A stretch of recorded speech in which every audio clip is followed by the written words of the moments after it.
You think Amazon is a website where you buy headphones at midnight and forget to cancel the free trial, but Amazon is not really a store anymore.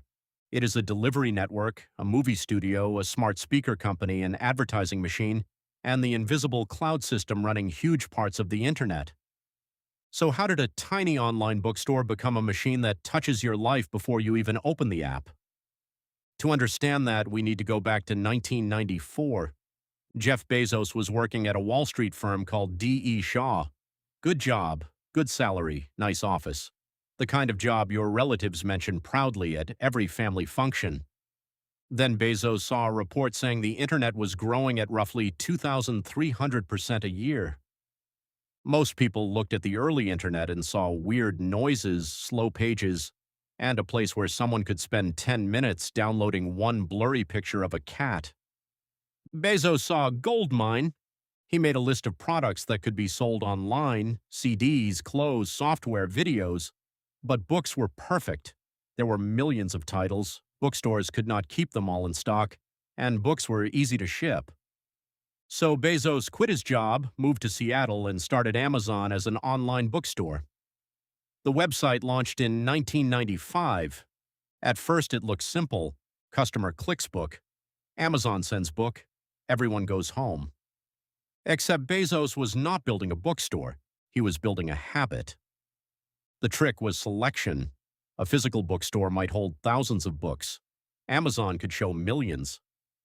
Suddenly, if you wanted a strange textbook, an old biography, or a book about underwater basket weaving, Amazon could probably find it. And once people learned they could trust the internet with books, Amazon had a much bigger idea. Why stop at books? In 1998, Amazon started selling music and videos, then electronics, toys, home products, and basically every object you have ever searched for at 2:17 in the morning. Need a phone charger? Amazon. Need a pressure cooker? Amazon. Need 400 tiny plastic ducks for reasons you should probably explain to your family?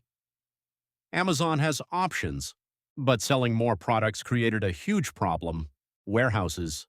Imagine trying to store millions of products, pack them correctly, and deliver them quickly. One wrong move and a customer ordering a laptop receives a 12-kilogram bag of dog food. So Amazon began building fulfillment centers, giant warehouses where products are stored, picked, packed, and shipped. Then it added software to predict what people would buy and where they would buy it. If thousands of people in one city start ordering phone cases, Amazon does not wait politely for the orders. It tries to move phone cases closer before you even click Buy Now. That is the first big secret of Amazon. It does not only sell products, it sells speed.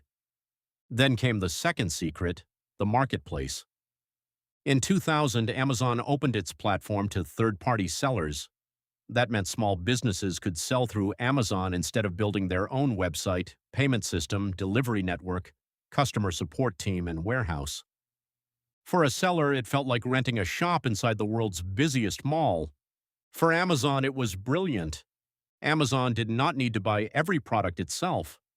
Other sellers brought inventory. Amazon collected fees, handled payments, and often handled delivery through Fulfillment by Amazon, launched in 2006. So Amazon became both the shopkeeper and the landlord. A seller says, "I have handmade candles." Amazon says, "Wonderful. Put them in my warehouse, pay me a fee, buy ads so customers can find them, and please do not ask how many other candle sellers are standing beside you." The marketplace made Amazon's selection enormous. More sellers brought more products brought more customers attracted even more sellers. That is called a flywheel. And once that wheel starts spinning, stopping it is very difficult. Then Amazon found a way to make customers come back again and again. In 2005, it launched Prime. At first, Prime sounded almost suspiciously simple: pay a membership fee and get faster shipping. People thought, wait, free delivery? Amazing. Amazon thought, excellent. Now every time you want something, you will check Amazon first. Shipping fees create friction. You see a 500 rupee item, then delivery adds extra cost, and suddenly your brain says, maybe I do not need this air fryer accessory after all. Prime removes that pause. And when you order more often, Amazon learns more about what you buy. It can recommend more products, stock them closer, and make the next purchase even easier. Then Prime expanded into movies, TV shows, music, gaming benefits, and more. A delivery subscription slowly became an entertainment bundle. But the most surprising part of Amazon's empire was hiding behind its own website.